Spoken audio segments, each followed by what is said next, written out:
इबादत करते हैं और अपने रब से रो रो करके माफी मांगते हैं, तौबा इस्तिग़फ़ार करते हैं, परवरदिगार उन्हें वो मकाम देता है, वो मर्तबा देता है कि परवरदिगार आलम उनको औलिया में मुमताज बना देता है, वलियों में मुमताज बना देता है। मेरे गरीब नवाज को आपके पीरो मुर्शिद ख्वाजा उस्मान हारूनी ने एक कमरा दिया और कहा कि इसके अंदर तुम्हें इबादत करनी है। गरीब नवाज कमरे के अंदर चले गए और अपने रब की इबादत में लग जाते हैं, अपने रब की बारगाह में सजदे कर रहे हैं, इबादत कर रहे हैं। और उसके बाद कुछ दिन के बाद पीरो मुर्शिद ने बुलाया और बुलाने के बाद कहा, बेटा मोइनुद्दीन कहां तक देख रहे हो? तो कहा, हुजूर मैं सातों आसमान और सातों जमीनों को देख रहा हूं। फरमाया, अभी बहुत कमी है बेटा, हम तुझे जिस मकाम पे पहुंचाना चाहते हैं अभी वो मंजिल हमें बहुत दूर नजर आ रही है, अभी और अपने रब की इबादत करो। फिर कमरे के अंदर चले गए और अपने रब की इबादत करते रहे। फिर उसके बाद पीरो मुर्शिद ने बुलाया, बताओ मोइनुद्दीन कहां तक देख रहे हो? कहा कि मैं अर्शे इलाही को देख रहा हूं और सातों तबक नीचे देख रहा हूं। फरमाया कि अभी बेटे बहुत कमी है, जाकर के अपने रब की इबादत करो। फिर गरीब नवाज कमरे में चले जाते हैं और उसके बाद जब तीसरी मर्तबा पीरो मुर्शिद ने बुलाया और बुलाने के बाद में अपनी 2 उंगलियां शहादत वाली उंगली का एक कैंची बना करके और उनकी आंख पे रख करके कहा, बताओ बेटा आप कहां तक देख रहे हो? तो गरीब नवाज का जवाब है, कहते हैं हुजूर मैं अपने रब के जलवों को बेहिसाब देख रहा हूं और जमीन पे तहतो सरा तक देख रहा हूं। पीरो मुर्शिद कहते हैं, ऐ मोइनुद्दीन जिस मकाम पे हम तुझे पहुंचाना चाहते थे, जिस मंजिल पे हम तुझे पहुंचाना चाहते थे, तू उस मकाम पर पहुंच गया है, तू उस मंजिल पे पहुंच गया है। ये गरीब नवाज की शान है कि जब आसमान पर नजर उठाएं तो रब के जलवों को बेहिजाब देख लें और जब जमीन पर नजर डाले तो तहतो सरा को देख ले। जब नबी के गुलामों की ये शान है तो मदीने वाले मुस्तफा की शान है। सुभान अल्लाह। मेरा इमाम पुकार के कहता है, तू जिंदा है वल्लाह, तू जिंदा है वल्लाह, मेरी चश्मे आलम से छुप जाने वाली और कोई गैब क्या, तुमसे नेहा हो भला जब ना खुदा ही छुपा। तुम पे करोड़ों दुरूद, सरे अर्श पर है तेरी गुजर, दिले फर्श पर है तेरी नजर, मलाकूत मुल्क में कोई शय नहीं वो जो तुझ पे आया ना हो। ये हजरात गरीब नवाज की शान है कि आसमान पे नजर डाले तो आसमान पे नजर डाल करके रब के जलवों को बेहिजाब देख ले और जमीन पे नजर डालें तो तहतो सरा तक देख लें। ये गरीब नवाज की शान है। पीरो मुर्शिद ने कहा, बेटे जिस मकाम पे पहुंचाना चाहता था तू उस मंजिल पे पहुंच गया है, तू उस मकाम पे पहुंच गया है, चलो अब हज करने के लिए चलते हैं। अब पीरो मुर्शिद के साथ में गरीब नवाज हज करने जा रहे हैं। वो सादत कितनी बड़ी सादत मंदी की बात होगी कि साथ में पीरो मुर्शिद हैं और खाना काबा का तवाफ कर रहे हैं। जब काबे का तवाफ कर रहे थे तो गरीब नवाज के पीरो मुर्शिद ने कहा, मेरे परवरदिगार मैं अपने इस मुरीद को तेरी बारगाह में पेश करता हूं। गैब से आवाज आती है, उस्मान हारूनी हमने तुम्हारे इस मुरीद को कबूल कर लिया है। गरीब नवाज चक्कर लगा रहे थे काबे का, आवाज आई, मोइनुद्दीन मांग ले जो मांगना चाहता है। अर्ज किया, मौला मेरे दिल का राज तू जानता है। फिर आवाज आई, मांग ले जो मांगना चाहता है।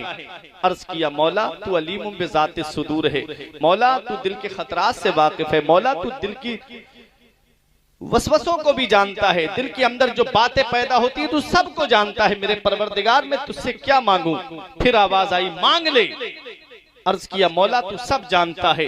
गैब से आवाज आती है, मोइनुद्दीन जो तेरे सिलसिले का होगा, जो तेरे सिलसिले का होगा उसे उस वक्त तक मौत नहीं आएगी जब तक उसे मैं तौबा की तौफीक नहीं दे दूंगा। सुभान अल्लाह, सुभान अल्लाह। सिलसिला कादरिया और सिलसिला चिश्तिया ये दोनों ऐसे सिलसिले हैं कि परवरदिगार आलम ने गौसे आजम से भी वादा फरमाया है कि तुम्हारा चाहने वाला, तुम्हारा मुरीद, तुम्हारे मुरीदों का मुरीद तब तक नहीं मरेगा जब तक मैं उसे तौबा की तौफीक नहीं दे दूंगा। और गरीब नवाज का भी चाहने वाला, उनका मुरीद भी, उनके मुरीदों का मुरीद भी तब तक नहीं मरेगा जब तक उसे तौबा की तौफीक नहीं मिल जाएगी। आला हजरत कहते हैं, कादरी कर कादरी रख, कादरियों में उठा कदरे अब्दुल कादरे कुदरत नुमा के वास्ते।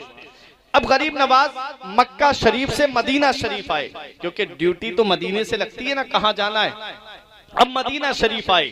जब मदीना शरीफ आए तो गरीब नवाज की शान देखे। हजरात, किताबों में लिखा है कि एक दिन गरीब नवाज रजी अल्लाह ताला अन्हु जब नबी के रोजे पे हाजिरी देने के लिए गए तो कहा अस्सलातु वस्सलामु अलैका या रसूल अल्लाह। तो नबी करीम के मज़ार मुबारक से आवाज आती वालेकुमुस्सलाम या सुल्तान अल हिंद या कुतुबल मशाइख। नबी करीम सल्लल्लाहु अलैहि वसल्लम ने कुतुबुल मशाइख का लक़ब अता फरमाया। गरीब नवाज रजी अल्लाह ताला अन्हु एक दिन मस्जिद नबवी शरीफ में बैठे हुए अल्लाह की इबादत कर रहे थे। खादिम आया और आकर के कहा या मोइनुद्दीन। अब वहां मोइनुद्दीन नाम के कई लोग थे, सब खड़े हो गए, बोले हम। बताइए, कहा क्या बात है? कहा हुजूर ने बुलाया है। मोहब्बत से बोलो सुभान अल्लाह, हुजूर ने बुलाया है। हजरात, अब वो सब बोले कि हमारा नाम मोइनुद्दीन है, हमारा नाम मोइनुद्दीन है। खादिम फिर गया, या रसूल अल्लाह कौन मोइनुद्दीन? फरमाया मोइनुद्दीन चिश्ती को बुला लाओ। गरीब नवाज को जब बुलाया जाता है, गरीब नवाज नबी के रोजे पे पहुंचे। मदीने वाले मुस्तफ़ा ने इरशाद फरमाया मोइनुद्दीन जाओ, हमने तुम्हारी ड्यूटी हिंदुस्तान लगा दी है। जाओ हिंदुस्तान की सरजमीन पे जाकर के इस्लाम का झंडा लहराओ, जाओ हिंदुस्तान की सरजमीन पे इस्लाम का परचम लहराओ, जाओ वहां जाकर के दीन की खिदमत करो। हजरात अर्ज करते हैं नबी की बारगाह में, या रसूल अल्लाह मैंने तो हिंद देखा भी नहीं है। नबी करीम सल्लल्लाहु अलैहि वसल्लम ने ख्वाब में पूरा नक्शा बता दिया, किस किस रास्ते से जाना है, किस किस तरीके से जाना है।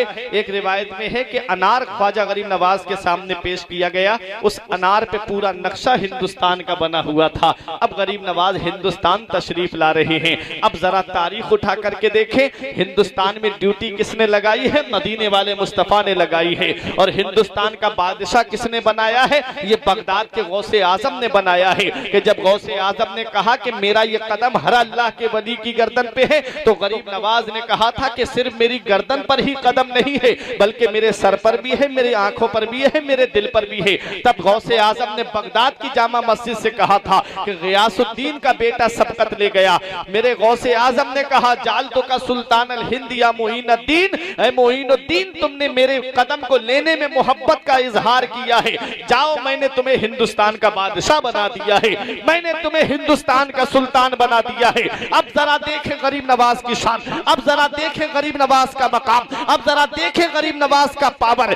मेरे गरीब नवाज हिंदुस्तान तशरीफ ला रहे हैं, कोई फौज लेके नहीं आ रहे हैं, कोई तलवार और नेजा लेके नहीं आ रहे हैं, कोई पर्ची और भाला लेके नहीं आ रहे हैं, सीने से कुरान लगा के आ रहे हैं, हाथ में तस्बीह, बगल में मुसल्ला, लब पे अल्लाह अल्लाह करते हुए गरीब नवाज तशरीफ ला रहे हैं। 40 फकीरों की जमात है। रास्ते में वो बादशाह मिला जिसे शहाबुद्दीन मोहम्मद गौरी कहा जाता है। उसने गरीब नवाज का चेहरा देख के कहा चेहरे से मुसलमान लग रहे हैं। गरीब नवाज को सलाम करता है। गरीब नवाज ने सलाम का जवाब दिया। गरीब नवाज से कहा बाबा कहाँ जा रहे हो? फरमाया हिंद जा रहा हूँ। बोला बाबा हिंदुस्तान ना जाओ, मैं इतनी बड़ी फौज लेके गया, मैं इतने बड़े लश्कर को लेके गया, मैं इतने प्यादे लेकर के गया, मैं इतने सवार लेकर के गया, मैं अपने साथ एक से बेहतर कलियल नौजवान लेकर के गया।